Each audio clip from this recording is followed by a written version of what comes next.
নমস্কার, আপনারা দেখছেন রাই বাংলা লাইভ। আমি সৌম্য আপনাদেরকে স্বাগত জানাই জীবনরেখা সুপার স্পেশালিটি হাসপাতাল ডিয়ার ডক্টরে। সহযোগী নিবেদক শ্রী ঢাকা জুয়েলার্স। ডিয়ার ডক্টরের আজকের লাইভ এপিসোডে আমাদের সাথে গেস্ট ডক্টর হিসেবে রয়েছেন intercontinental cardiologist from আর.এন. Tagore hospital, Kolkata, doctor Debdutta Majumdar. নমস্কার স্যার। নমস্কার। আপনাদের আপনাদের সকলকে আমার নমস্কার জানাচ্ছি। একদমই স্যার, আমাদের এই লাইভ প্রোগ্রামে আপনাকে অনেক অনেক স্বাগত। আর তার সাথে সাথে আমাদের প্রিয় দর্শক, আপনারা তো বুঝতেই পারছেন আমাদের আজকের আলোচ্য বিষয়বস্তু কার্ডিওভাস্কুলার ডিজিজ বা হৃদয়জনিত রোগ। সুতরাং এই সংক্রান্ত আপনাদের যাবতীয় প্রশ্ন এবং সমস্যার সমাধান পেতে আমাদেরকে ফোন করুন 0352325424 এই নাম্বারে। সঙ্গে থাকছি আমরা। আপনাদের প্রশ্নের এবং সমস্যার সমাধান করার চেষ্টা অবশ্যই আমাদের প্রিয় ডাক্তারবাবু করবেন। এবার আমরা চলে আসি আমাদের আজকের বিষয়বস্তুতে। বলুন স্যার, যেটা একটা গুরুত্বপূর্ণ বিষয় বর্তমান যুগে, তাই না? আমাদের যে হেকটিক একটা লাইফস্টাইল হয়ে গেছে, সেখানে আমাদের খাদ্যাভ্যাস বলুন বা আমাদের জীবনশৈলী বলুন, সমস্ত ক্ষেত্রে আর কি, যেভাবে আমাদের যে হার্ট যেভাবে ক্ষতিগ্রস্ত হচ্ছে বা বিভিন্নভাবে এফেক্টেড হচ্ছে, এবং আমরা কিন্তু অনেক সময় সেটাকে গ্রাহ্য করছি না। আমরা অন্যান্য যুক্তি দিয়ে সেটাকে এড়িয়ে যাচ্ছি। হয়তো বলছি গ্যাস্ট্রাইটিসের সমস্যা হচ্ছে, হাইপার অ্যাসিডিটি হচ্ছে, এরকম বলছি, আমরা বুঝতেও পারছি না বা বোঝার চেষ্টা করছি না। কিন্তু এটা কতটা গুরুত্ব, খুব সাম্প্রতিক একটা ঘটনা। আমাদের যে ক্রিকেট টিমের প্রাক্তন অধিনায়ক সৌরভ গাঙ্গুলি, যে একটা এত হেলদি লাইফস্টাইল লিড করছে, এত এক্সারসাইজ, খাবার দাবারের মধ্যে তার একটা সীমিততা বজায় রেখেছেন, কিন্তু তারপরেও তাকে কিন্তু সম্মুখীন হতে হয়েছে হার্ট অ্যাটাকের। ঠিক। তো এই প্রসঙ্গে স্যার আপনি কি বলবেন? আমি খুব সংক্ষেপে কিছু কথা আপনাদের মাধ্যমে আমাদের প্রিয় দর্শক বৃন্দকে জানাতে চাই। আমরা যখন নিজেরা পেশেন্ট দেখি তখন তো আমরা 1:1 পেশেন্টদের কাউন্সেলিং করি, কিন্তু আমার এই যে আজকে এই সুবিধাটা আমরা পেয়েছি যে আপনাদের মাধ্যমে আমরা একটু জানাতে চাই যে হার্ট অ্যাটাক এবং হার্ট জনিত রোগগুলো আমরা কিভাবে ট্যাকেল করতে পারি। আমি একটু সংক্ষেপে বলি যে দেখুন, হৃদযন্ত্রটা আমাদের একটা পাম্প হিসেবে কাজ করে, এবং আমরা জানি যে জীবনের প্রথম দিন থেকে জীবনের শেষ দিন পর্যন্ত ও কিন্তু অবিরাম পাম্প করে যায়। তো হার্ট হচ্ছে বেসিক্যালি একটা পাম্পিং অর্গান। তো এই হার্ট যে সবাইকে পুষ্টি যোগাচ্ছে পুরো সারা শরীরকে, হার্টের নিজের পুষ্টির জন্য, ধরুন এই যে হার্টের পেশির জন্যই তো পাম্পিং করতে পারে। তো এই পেশিটার যে রক্ত সাপ্লাইটা, ব্লাড সাপ্লাইটা, সেইটা অ্যাকচুয়ালি দেওয়া হয় 3টে ধমনির দ্বারা, আমরা বলি আর্টারি, এবং এই আর্টারিগুলোর নাম হচ্ছে করোনারি আর্টারি। তো এরকম হার্টে, নর্মাল হার্টে 3টে আর্টারি থাকে, একটা ডান দিকের আর্টারি আর 2টো বাঁ দিকের আর্টারি। তো এই আর্টারিগুলো যখন ব্লকড হয়ে যায় তাকেই আমরা বলি করোনারি আর্টারি ডিজিজ। হৃদজনিত অসুখ বলতে আমরা প্রাইমারিলি এই করোনারি আর্টারি ডিজিজটাকেই মিন করি, কারণ ভারতবর্ষকে বলা হয় capital of coronary artery disease. ভারতবর্ষকে কিন্তু ডায়াবেটিসেরও ক্যাপিটাল বলা হয়, এবং দুটোর মধ্যে একটা ভালো রকম যোগাযোগ আছে এই দুটি অসুখের মধ্যে। সুতরাং এই মানে ধরুন আমরা বলে থাকি যে 40-এর পরে, ইনফ্যাক্ট আজকালকার দিনে 30-এর পরেই আমাদের কিন্তু এই করোনারি আর্টারি ডিজিজের স্ক্রিনিং প্রোগ্রাম প্রত্যেকেরই যাওয়া উচিত। সেটা আমরা যত আলোচনা করব আপনাদের আমি জানাবো। তো এই যে আমরা একটা সম্প্রতি ঘটনা দেখলাম, হার্ট অ্যাটাক, এটা কিছুই না, 3টে ধমনির মধ্যে যে কোনো একটা ধমনি যদি ক্রিটিক্যালি ব্লকেজ হয়ে যায়, হয় কি 20 বছর বয়স থেকে আমাদের একটা মানে বলতে পারেন একটা পাইপ লাইন, তো এগুলো তো পাইপ লাইনের মধ্যে যেমন ধরুন নর্মাল পাইপ লাইন বাড়ির লাইনের মধ্যেও যেমন ময়লা জমে, তেমনি এই করোনারি আর্টারির মধ্যেও কিন্তু আমাদের ময়লার একটা প্রলেপ জমে। এটাকে আমরা মেডিকেলি বলি অ্যাথেরোস্ক্লেরোসিস। এই যে ময়লাটা কিন্তু প্রত্যেকের শরীরেই জমবে, কারুর একটু বেশি জমবে, কারুর একটু কম জমবে। এটা কার ওপর নির্ভর করে? এটা নির্ভর করে কতগুলো রিস্ক ফ্যাক্টর আমাদের আছে তার উপরে। মানে ধরুন আমরা প্রত্যেকটা ইন্ডিভিজুয়ালকেই একটু রিস্ক স্ট্র্যাটিফাই করি। মানে আপনি কি লো রিস্কের মধ্যে পড়ছেন, আপনি কি মডারেট রিস্কের মধ্যে পড়ছেন, না আপনি হাই রিস্কের মধ্যে পড়ছেন, এইগুলো আমরা বিভিন্নভাবে মানে আপনার রিস্ক ফ্যাক্টরগুলো দেখে অ্যাসেস করি। সেগুলো হয়তো আমরা আপনার প্রশ্ন অনুযায়ী আলোচনা করবো, কারণ জিনিসটাও খুবই বৃহৎ। আমরা চেষ্টা করবো আমাদের সংক্ষিপ্ত টাইমে যতটা আপনাদের আমরা ধরুন অ্যাডভাইস দিতে পারি যে কীভাবে আমরা হার্টটাকে ভালো রাখতে পারি। একদমই স্যার। আপনি যেটা বললেন যে আমাদের করোনারি আর্টারি মানে 3টে ধমনী যা আমাদের প্রধান কাজ করছে পাম্প করার ক্ষেত্রে, হার্টকে পুষ্টি যোগাচ্ছে বলতে পারি, হার্টকে নিউট্রিশন দিচ্ছে, এবং ইনটার্ন হার্ট পাম্পিং করে পুরো শরীরকে নিউট্রিশন দিচ্ছে। এবং সেক্ষেত্রে আপনি বলছেন যে সেখানে কিছু ব্লকেজ তৈরি হচ্ছে, হ্যাঁ। মানে ময়লা জমছে যেটাকে আমরা ব্লকেজ ব্লকেজ আমরা বলছি। হ্যাঁ, হ্যাঁ। তো এই ময়লা যেটা জমছে মানে হ্যাঁ। সেখানে অ্যাকচুয়ালি স্পেশালি কি জমছে, ফ্যাট জাতীয় কিছু? রাইট, এবার এই প্রসঙ্গে বলি এই যে ময়লা জমছে আমরা বললাম, ধরুন আমাদের দেশের লোকেদের ইন্ডিয়ানসদের, কারণ আমরা বলি আমরা genetically susceptible compare to our western counter part. America লন্ডনের মানুষের যত তাড়াতাড়ি এই ময়লাটা জমবে, আমাদের ভারতীয়দের কিন্তু 10 বছর আগে থেকে জমবে, একদম স্যার। এবং সেটা আমাদের জেনেটিক ব্যাকগ্রাউন্ড, ওটা আমাদের হাতে নেই। তো আবার আমি বলছি যে ধরুন এই আমরা বললাম যে প্রত্যেক মানুষেরই জমবে, কারুর একটু কম কারুর একটু বেশি, এটা কার উপর নির্ভরশীল, এগুলো রিস্ক ফ্যাক্টরের উপর ডিপেন্ড করে। যেমন এই রিস্ক ফ্যাক্টরগুলো আমরা কি দেখি যে কিছু কিছু রিস্ক ফ্যাক্টর আমাদের নিয়ন্ত্রণের মধ্যে এবং কিছু কিছু রিস্ক ফ্যাক্টর আমাদের নিয়ন্ত্রণের বাইরে। আমরা বলি মডিফায়েবল আর নন মডিফায়েবল। নন মডিফায়েবল মানে আমাদের বুঝতে হবে 40-এর ঊর্ধ্বে যত আমাদের বয়স বাড়বে, প্রত্যেক 10 বছরের সঙ্গে সঙ্গে আমাদের কিন্তু হার্ট অ্যাটাকের এই করোনারি আর্টারি ডিজিজের রিস্ক বাড়বে। তেমনি আমরা দেখেছি যে পুরুষ মানুষদের হার্ট অ্যাটাক হওয়ার চান্স মহিলাদের তুলনায় একটু বেশি, কিন্তু হ্যাঁ মহিলারা যখন 50 এজ পাস করে যায় তখন মহিলাদেরও রিস্ক অলমোস্ট পুরুষদের সমান হয়ে যায়। এগুলো আমাদের হাতে নেই। আর জানতে হবে স্ট্রং ফ্যামিলি হিস্ট্রি। এই যে আপনি যার উদাহরণ দিলেন আমাদের প্রাক্তন অধিনায়কের, ওনার আমরা শুনেছি আমাদের মিডিয়ার মাধ্যমেই শুনেছি যে ওনার একটা স্ট্রং ফ্যামিলি হিস্ট্রি ছিল। জানবেন এগুলো কিন্তু আমাদের নিয়ন্ত্রণের বাইরে। তাই জন্যই আমাদের কাছে এত গুরুত্বপূর্ণ যে যেগুলো নিয়ন্ত্রণের মধ্যে সেইটা যেন আমরা ঠিক মতো নিয়ন্ত্রণ করি।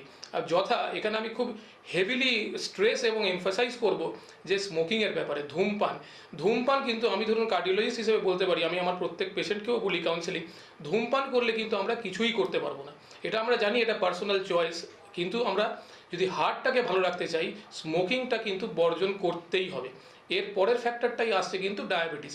দেখুন ডায়াবেটিস হওয়াটা আমাদের হাতে নেই, আমরা জানি, সেটাও আবার ফ্যামিলি হিস্ট্রির ওপর অনেক কিছুর ওপর ডিপেন্ড করে, কিন্তু ডায়াবেটিস কন্ট্রোলটা কিন্তু আমাদের হাতে by way of diet, exercise এবং ঠিকমতো ওষুধ খাওয়া। এবং আরও ফ্যাক্টরস আছে, আমি খুব সংক্ষেপে বলতে পারি কোলেস্ট্রল, এক্সারসাইজ, আরও অনেক কিছু, মানে কিছু ফ্যাক্টরস, রিস্ক ফ্যাক্টরস আছে। স্যার আপনি এক্ষুনি বললেন যে অন্যান্য দেশের তুলনায় আমাদের ভারতবর্ষে মানে এটা আমাদের জেনেটিক্যালি আমরা সেভাবে বিলং করি, আমরা হয়তো সেরকম জলবায়ুগতভাবে বসবাস করছি সেরকম জায়গায়, এবং আমাদের খাদ্যাভ্যাস, কারণ বিদেশে যে সমস্ত দেশ অধিবাসী ওরা অনেক কম তেলে রান্নাবাড়ি ওরা করে খায়, কিন্তু আমাদের ক্ষেত্রে আমাদের যে রান্নাটাই কিন্তু আমাদের মশলাদার এবং তেলযুক্ত খাবার। আমরা বলি আমরা ফ্যাট রিচ খাবার খাই, আমরা কার্বোহাইড্রেট রিচ খাবার খাই, আমরা ধরুন একটু মিষ্টির দিকে আমাদের খাবার প্রবণতাটা বেশি, আমরা ভাত খাই, স্পেশালি আমরা যদি বাঙালি পপুলেশনের কথা ভাবি। তো সুতরাং এগুলো কিন্তু অ্যাকচুয়ালি আমাদের বলতে পারেন ক্ষতিই করে। যেমন কার্বোহাইড্রেট রিচ ডায়েট যদি খাই, আমরা দেখি আমাদের লিপিড প্রোফাইল যখন করি ট্রাইগ্লিসারাইডটা বেড়ে যায়। আমরা যদি ফ্যাট জাতীয় খাবার খাই তাহলে আমাদের কোলেস্ট্রলটা বেড়ে যায়। তার মানে আমরা রিস্ক ফ্যাক্টরসগুলোই কিন্তু একটা একটা করে বাড়াচ্ছি, যেগুলো হয়তো আমরা আমাদের নিয়ন্ত্রণের মধ্যে আছে। কারণ মাথায় রাখতে হবে 50%টাই কিন্তু আমাদের নিয়ন্ত্রণের মধ্যে নেই, যেটাকে আমি খুব জোর দিয়ে আলোচনা করলাম, এবং ওটা আমরা জানতেও পারি না কার ফ্যামিলি হিস্ট্রি স্ট্রং কার স্ট্রং না, এটা আমাদের পক্ষে জানা সম্ভব হয় না। ফ্যামিলি মানে কিন্তু শুধু বাবা মা নয়, আমরা 2-3 পুরুষ আগেটাও কিন্তু ফ্যামিলি হিস্ট্রি হিসেবে ধরি, এবং 2-3 পুরুষের আমাদের রিয়েলি কারোর হার্ট অ্যাটাক হয়েছে আমরা কেউই জানি। একদমই স্যার। একটা বিষয় আমি আপনাকে একটু জিজ্ঞাসা করবো, কারণ যেহেতু আমরা অনেকটাই মডিফাইড হয়েছি, আমরা অনেকটা উন্নত হয়েছি, তার সাথে সাথে চিকিৎসা বিজ্ঞান উন্নত হয়েছে, আমরাও আমাদের লাইফস্টাইলকে কিন্তু চেঞ্জ করছি, আমরা অনেক সচেতন হয়ে গেছি এখন। আমরা এখন কম তেলে রান্না খাওয়ার চেষ্টা করি, বা এয়ার ফ্রায়ারের রান্না খাচ্ছি আর কি, বা এরকম চেষ্টা করছি আমরা। কিন্তু এই এক্ষুনি আপনি যেটা বললেন ট্রাইগ্লিসারাইড আর কোলেস্টেরল, যেটা প্রধান কারণ ব্লকেজ তৈরি হওয়ার, তো সেক্ষেত্রে এই যে আমরা দেখতে পাচ্ছি যে বাজারে চলতি বিভিন্ন যে তেল আমরা দেখতে পাচ্ছি যে সরষের তেল অ্যাভয়েড করার কথা বলা হচ্ছে, কারণ সরষের তেল ম্যাক্সিমাম ক্ষতি করছে বলছে। সেই জায়গায় বিভিন্ন সাবস্টিটিউট যে সমস্ত রিফাইন্ড অয়েল, রাইস ব্র্যান্ড রয়েছে, সয়াবিন রয়েছে, সূর্যমুখী তেল রয়েছে, হ্যাঁ, তারপরে আমরা দেখতে পাচ্ছি যে অলিভ অয়েলের কথা বলা হচ্ছে। তাহলে এই সাবস্টিটিউট তেলগুলো খেলে কি আমাদের এই ট্রাইগ্লিসারাইড লেভেলটা কমবে বা নিয়ন্ত্রণে রাখতে পারবো? আমাদের দেখুন এটাকে আমরা বলি ডিসলিপিডেমিয়া, মানে abnormal cholesterol level, abnormal triglyceride level. এটাকে কমানোর জন্য ধরুন আমরা দেখেছি আমরা একটু বায়াসড হয়েছি তেলের কোয়ালিটির উপরে, কিন্তু আমরা স্টিল সাজেস্ট করবো আপনারা যদি একটা মিক্সচার তেল খান, এমন নয় যে আমাদের একটা যেটা খুব ব্যয়বহুল অলিভ অয়েল সবাইকে তাই ইউজ করতে হবে। ইনফ্যাক্ট আমরা যদি সর্ষের তেলেও রান্না করি অল্প মাত্রায়, সেটা আরও বেশি ইম্পর্টেন্ট দেন ধরুন অলিভ অয়েল দিয়ে রান্না করলাম একটু বেশি মাত্রায়। কোলেস্ট্রল ট্রাইগ্লিসারাইডকে কমানোর সবথেকে বেস্ট উপায় হচ্ছে ডায়েটারি রেস্ট্রিকশন, যেটা আমি বললাম কার্বোহাইড্রেটটাও কিন্তু ডাইরেক্টলি রিলেটেড, আর ভালো রকম ফিজিক্যাল এক্সারসাইজ। এর উপরে যদি আপনি সর্ষের তেলও আমরা যেটা কমনলি ইউজ করি সেটা যদি একটু অল্প মাত্রায় ইউজ করেন, তাতে কিন্তু খুব বেশি লিপিড প্রোফাইল হ্যাম্পার করে না। সুতরাং আমরা কি দেখি, আমরা জানতে চাই যে পলি আনস্যাচুরেটেড ফ্যাটি অ্যাসিডসের পরিমাণ কেমন আছে তেলগুলোতে, সেগুলোকে আমরা আন্দাজ মানে চেষ্টা করি অ্যাসেস করার। স্যাচুরেটেড ফ্যাট, ট্রান্স ফ্যাট, মানে ধরুন আমরা দেখবেন আমরা চপ, তেলে ভাজা এইসব জিনিসগুলো যে খাই, এগুলো বারে বারে ফ্রাইড হয়, এগুলোকে স্ট্রিক্টলি অ্যাভয়েড করতে হবে। সর্ষের তেল যে অ্যাভয়েড করতেই হবে এরকম কিন্তু রিয়েলি কোনো গাইডলাইন নেই। আমরা পরিমাণটার উপর বেশি জোর দিচ্ছি দেন দ্য কোয়ালিটি অফ অয়েল, সেটা প্লাস ডায়েট অ্যান্ড এক্সারসাইজটা আমার কাছে মানে আমাদের কাছে খুবই খুবই গুরুত্বপূর্ণ।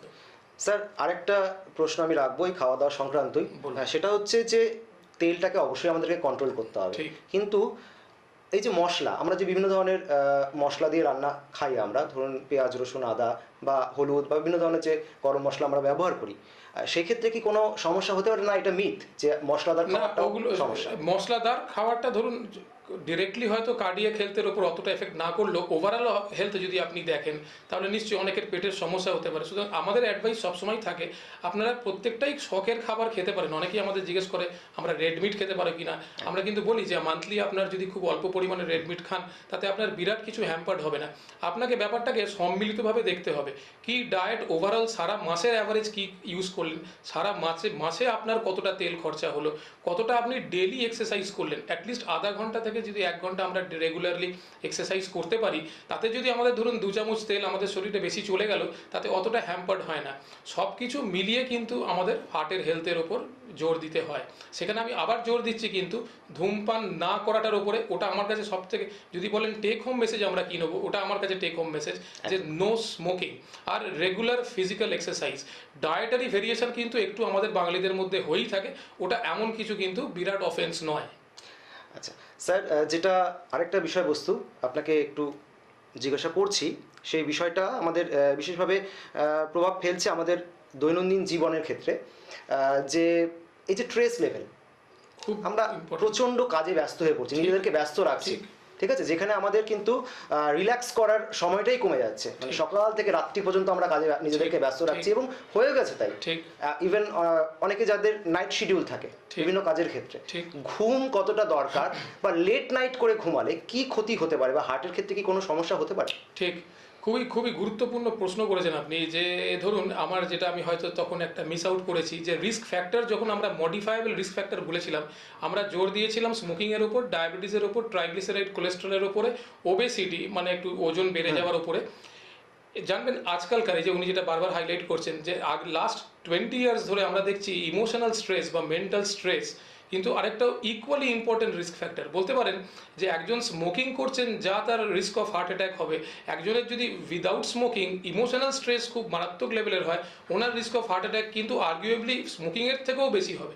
তাহলে ভাবুন, যিনি স্মোকিং করছেন, আমরা একটা মিথ দেখেছি যে ইমোশনাল স্ট্রেসটাকে রিলিফ করার জন্য অনেকেই আমার পেশেন্টরা বলে আমি ডাক্তারবাবু এই জন্য স্মোক করে ফেলি। তাহলে ভাবুন আপনার এটা একটা ডেডলি কম্বিনেশন হয়ে যাচ্ছে, smoking plus emotional stress, heart attack না হওয়াটাই আশ্চর্য।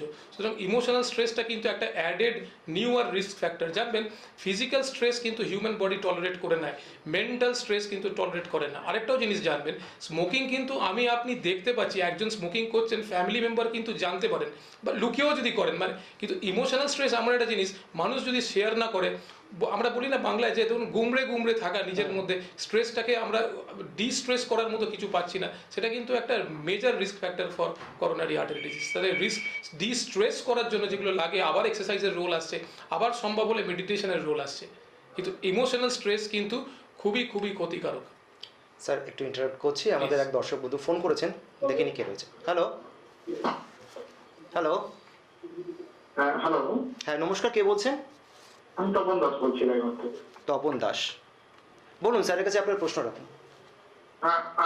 বলছি ডাক্তারবাবু কাছে আমার প্রশ্ন আছে, ডাক্তারবাবু বুকে ব্যথা হওয়া বাদিকে, এটাই কি হার্টের কোনো সমস্যার লক্ষণ? ভালো প্রশ্ন করেছেন। আমরা এইভাবে ব্যাপারটাকে দেখতে চাই যে বাঁদিকে যদি বুকে ব্যথা হয় এবং এই ব্যথাটা আপনি যদি দেখেন, ক্লাসিক্যাল যদি বলেন যে বুকে একটা কেউ যেন ভারী ওজন কেউ চাপিয়ে দিয়েছে এবং এই ধরনের ব্যথা আপনার আগে কোনো দিন হয়নি, তার সঙ্গে যদি ঘামও হয়, আপনি আর মানে সেকেন্ড কিছু ভাববেন না, ইমিডিয়েটলি, এটা আমি সবার জন্যই বলছি, ইমিডিয়েটলি একটা ইসিজি করবেনই।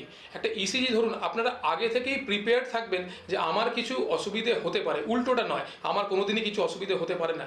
ডিনায়াল মোডে কিন্তু আমরা থাকতে পারি না, আমাদের প্রত্যেকেরই কিন্তু হার্ট অ্যাটাক হওয়ার সম্ভাবনা সম্ভাবনা থাকে। সুতরাং আগে থেকেই জেনে রাখবেন যে কোথায় একটা ইসিজি করা সম্ভব, যত দ্রুত সম্ভব। আরেকটা খুব ইম্পর্টেন্ট জিনিস আপনাকে বলছি, গ্যাসের ব্যথা বলে কিন্তু ভুল করবেন না, এটাও আমি সবাইকে বলতে চাই।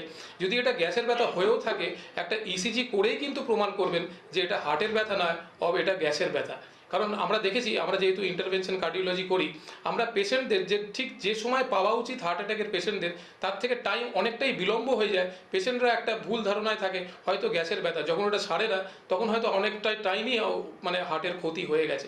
সুতরাং বুকের যে কোনো বাঁ দিকের যদি বুকে ব্যথা হয়, প্রথমেই ভাববেন হার্ট অ্যাটাকের জন্যই হয়তো হয়েছে, একটা ইসিজি করে কিন্তু এক্সক্লুড করে নেবেন এবং নিকটবর্তী ডাক্তারবাবুর কাছে একটু দেখিয়ে নেবেন। এটাই হবে আমার পরামর্শ। তপনবাবু, আশা করি আপনার প্রশ্নের উত্তর পেয়ে গেছেন। তাহলে অবশ্যই এই বিষয়টা আপনি খেয়াল রাখবেন। স্যার যে পরামর্শটা দিলেন সেটা একটু মাথায় রেখেই আপনি আগামী পদক্ষেপটা রাখবেন। আরেকটা ছোট আমি কথা বলছি, যে ধরুন এই যে আমরা বুকের ব্যথা বাঁদিকে মানেই যে হার্টের ব্যথা তা কিন্তু নয়, কিন্তু আমাদের গুরুত্বটা কিন্তু হার্টের ব্যথাটাই প্রথম আসে, কারণ এটা কিন্তু লাইফ থ্রেটনিং, জীবনের লাইফের রিস্ক আছে। গ্যাসের ব্যথার জানবেন কিন্তু লাইফের রিস্ক নেই, মাসেলের ব্যথার কিন্তু লাইফের রিস্ক নেই। সুতরাং খারাপটা যদি আমি বাদ দিয়ে দিতে পারি খুব দ্রুত, তারপরের অসুখগুলো কিন্তু ম্যানেজেবল জানবেন। একদমই স্যার, এই প্রসঙ্গ টেনেই আমি বলছি, যেটা আপনি বললেন যে মাসেল পেইন হতে পারে, গ্যাস্ট্রাইটিসের থেকেও পেইন হতে পারে, আর যেটা আমাদের আজকে আলোচনার বিষয়বস্তু অর্থাৎ কিনা হার্ট সংক্রান্ত যদি সমস্যা থাকে সেক্ষেত্রেও পেইন হতে পারে। তাহলে আপনি বললেন যে একটা ইসিজি করিয়ে নিতে এবং নিকটবর্তী ডাক্তারবাবুর সাথে একটু কনসাল্ট করে নেওয়ার কথা।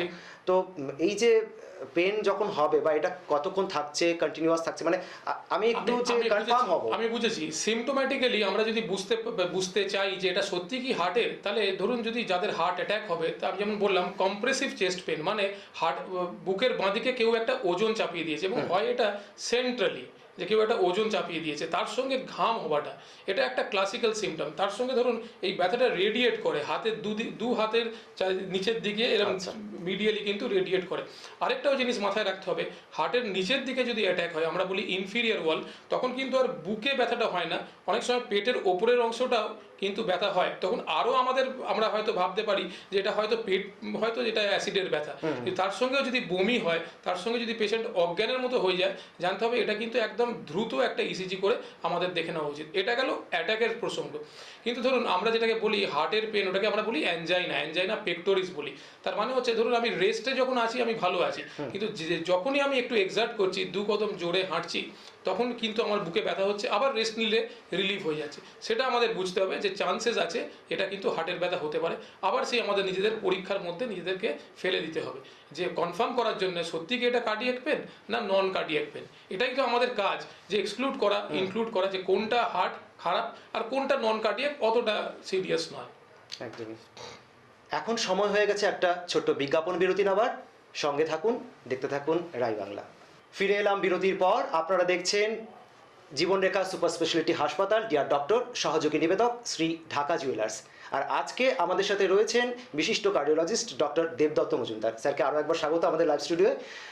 আমরা আলোচনায় ছিলাম যে কোন কোন সিমটমসগুলো দেখবো, ব্লকেজ কি, এই সম্পর্কে আমাদের আলোচনা হলো। আমাদের সময়টা খুব সীমিত, মাত্র আধা ঘন্টার লাইভ প্রোগ্রাম, সেখানে আমাদের বিস্তারিতভাবে কার্ডিওভাস্কুলার ডিজিজগুলো নিয়ে আলোচনা করা সম্ভব নয়। তো সেই সংক্রান্ত আপনি বেসিক্যালি করোনারি আর্টারি ডিজিজ যেটা বললেন, সিএডি, সেটা নিয়ে আমাদের আজকে আলোচনার বিষয়বস্তু। তার সাথে সাথে আপনি অ্যাঞ্জিনা সম্পর্কেও কিন্তু একটু আলোকপাত করলেন। এক্ষেত্রে আমি এবার একটু ট্রিটমেন্টের ব্যাপারে যদি একটু জানতে চাই আপনার কাছ থেকে। তাহলে ধরুন এই যে বুকে ব্যথা, আমরা যদি দুটো ভাগে ভাগ করি, একটা হচ্ছে অ্যাকিউট কন্ডিশন, যেখানে আমরা সাসপেক্ট করছি হার্ট অ্যাটাক, তখন আমাদের কি করতে হবে, যা বললাম, প্রথম আমাদের বেস্ট ইনভেস্টিগেশনটাই জানবেন, কিন্তু খুব পুরনো ইনভেস্টিগেশন, কিন্তু খুবই কার্যকরী ইসিজি থেকেই কিন্তু আমরা হার্ট অ্যাটাক সব থেকে ভালোভাবে কনফার্মেটরি ডায়াগনোসিস কিন্তু ইসিজি থেকেই হয়। ইসিজির পরে আমরা যেটা করি, একটা ইকোকার্ডিওগ্রাফি করি, প্রয়োজন হলে ট্রোপোনিন টি করি, এবং যদি হার্ট অ্যাটাক আমরা বলি, প্রমাণ করি যে একটা হার্ট অ্যাটাক হয়েছে, তাহলে যত দ্রুত সম্ভব চিকিৎসা করতে হবে। তার কারণ আমরা বলি time is muscle and muscle is life. প্রত্যেকটা মিনিটই কিন্তু খুব গুরুত্বপূর্ণ, কারণ প্রত্যেক মিনিটে জানবেন এই হার্টের যেহেতু ধমনীটা পুরোটাই বন্ধ থাকে, আমাদের উদ্দেশ্য হয় যত তাড়াতাড়ি সম্ভব ওই ব্লকেজটাকে খুলে দেওয়া, কারণ ব্লকেজটা ম্যাক্সিমাম ক্ষেত্রেই 100% হয়ে থাকে। খোলার দুটো উপায় আছে। এক হচ্ছে বেস্ট চিকিৎসা, যেটা সব হাসপাতালে হয়তো সম্ভব হয় না, সেটাকে আমরা বলি প্রাইমারি অ্যাঞ্জিওপ্লাস্টি, মানে ক্যাথ ল্যাবে পেশেন্টকে ডিরেক্টলি নিয়ে গিয়ে ওখানে একটা অ্যাঞ্জিওপ্লাস্টি করে স্টেন্ট করে যে ব্লকেজটা 100% ছিল সেটাকে অলমোস্ট 0% করে দেবো। অলমোস্ট বললাম, মানে মেজরিটি পুরো আর্টারিটাকেই ব্লাড ফ্লোটাকে আবার নর্মাল যাতে ফ্লো করতে পারে সেটার ব্যবস্থা করে দিলাম। নতবা মেজরিটি অফ আদার হসপিটালসে যেখানে ধরুন এই অ্যাঞ্জিওপ্লাস্টির সুবিধা নেই, সেখানে থ্রম্বোলিসিস বলে একটা ওষুধ হয়, মানে ক্লট ডিজলভ করার, সেটা যদি আমরা ইউজ করতে পারি তাহলেও কিন্তু অনেক অংশেই 100%টাকে অ্যাটলিস্ট আমরা 30-40-50% পর্যন্ত কিন্তু আর্টারিটাকে খুলে দিতে পারি এবং হার্ট অ্যাটাকের যে ড্যামেজটা অনেক অংশেই কিন্তু মানে কমিয়ে দিতে পারি। আরেকটা গ্রুপ হবে ধরুন যাদেরকে আমরা বলি ক্রনিক অ্যাঞ্জাইনা, অ্যাটাক নয় কিন্তু সেখানেও আমরা কিন্তু ইসিজি ইকো প্রিলিমিনারি করতে হয়, দেখা যায় ওগুলো নর্মাল আসছে, তখন আমরা একটা ট্রেডমিল টেস্ট অর্ডার করি, ট্রেডমিলের ওপর পেশেন্টকে হাঁটতে বলি, তাতে যদি আমরা কোনো চেঞ্জেস দেখি তখন কিন্তু আমাদের একটা করোনারি অ্যাঞ্জিওগ্রাফি করে দেখতে হয়।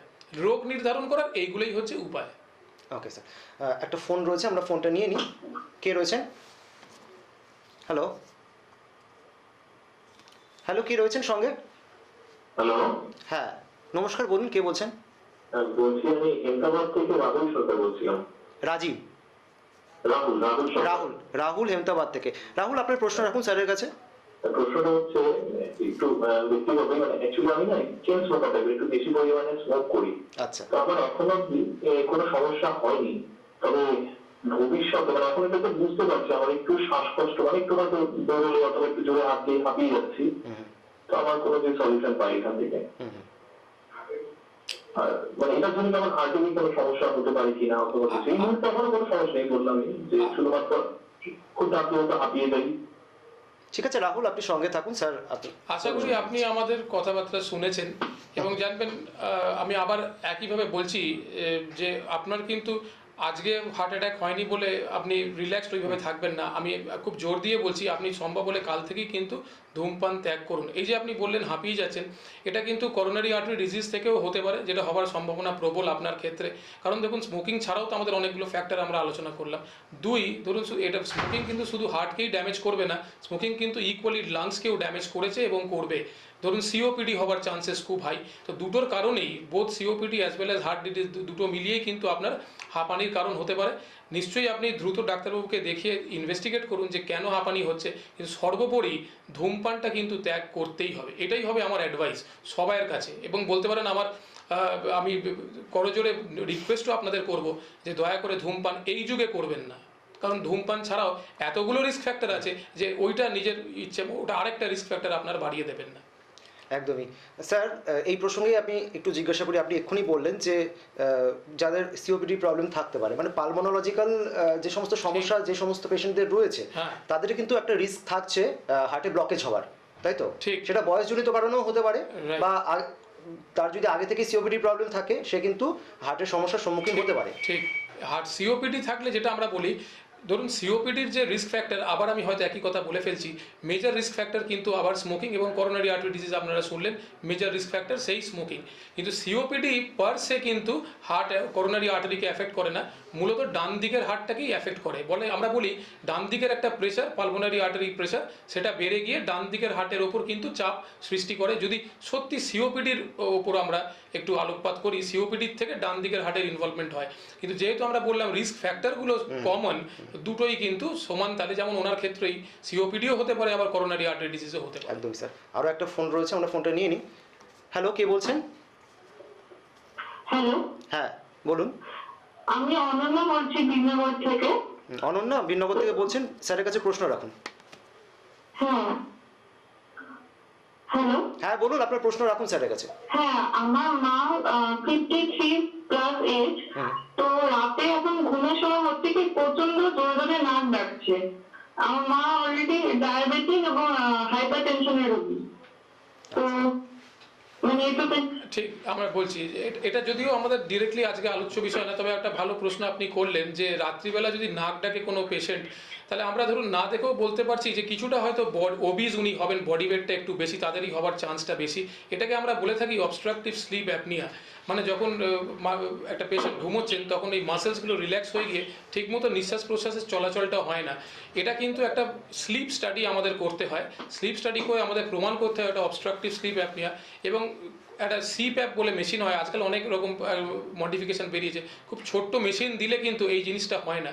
এটা শুধু ওই যে মানে ধরুন এটা ডিরেক্টলি যে অবস্ট্রাকটিভ স্লিপ অ্যাপনিয়ার থেকেও কিন্তু হার্ট অ্যাটাকের চান্স থাকে, ব্লাড প্রেশারের চান্স থাকে এবং হার্টের ওপর ড্যামেজ করারও চান্স থাকে। সুতরাং এটা দ্রুত এটা চিকিৎসা করা প্রয়োজন। অনেক অনেক ধন্যবাদ অনন্যা আমাদেরকে ফোন করার জন্য। আশা করি আপনার প্রশ্নের উত্তর পেয়ে গেছেন স্যার। তার সাথে সাথে আমাদের যে হোয়াটসঅ্যাপ নাম্বার রয়েছে রাই বাংলার হোয়াটসঅ্যাপ নাম্বারে, সেখানেও একটা প্রশ্ন এসেছে। প্রশ্নটি করেছে হেমতাবাদ থেকে ঐহিক দেব। ওই একই প্রশ্ন প্রায়, বুকের লেফট সাইডে বেশ 3-4 মাস ধরে হালকা চিনচিন একটা পেন আছে, মনে হচ্ছে যে গ্যাস ফর্ম করছে, গ্যাস ক্লিয়ার হয়ে গেলে অনেক সময় কমে যায়, আবার বুকটা বেশ 5-6 মাস ধরে হলো চেপে ধরে আছে মনে হচ্ছে, কখনো কখনো হালকা দম নিতে কষ্টও হচ্ছে। স্মোক করতাম আগে, কিছুদিন হলো বন্ধ করেছি। এটা অ্যাকচুয়ালি কিসের লক্ষণ আর কি করণীয়? কোনো টেস্টের দরকার আছে কি? বলে দিচ্ছি, আমরা যেটা আগেও আলোচনা করেছি যে ধরুন আমরা সিমটমসের ওপর কিছুটা আমরা রিলাই করতে পারি যে এটা হতেও পারে না হতে পারে। এটা কোনোদিনই ডেফিনেটভাবে কেউ বলতে পারে না যে শুধু সিমটম শুনে যে এটা আপনার এই অসুখ হয়েছে বা ওই অসুখ হয়েছে। আমাদের উদ্দেশ্যটা খুব পরিষ্কার, কার্ডিয়াক অসুখটাকে আগে বাদ দিয়ে দেওয়া, যাতে এমার্জেন্সিতে আমরা ল্যান্ড না করি। কি করণীয়?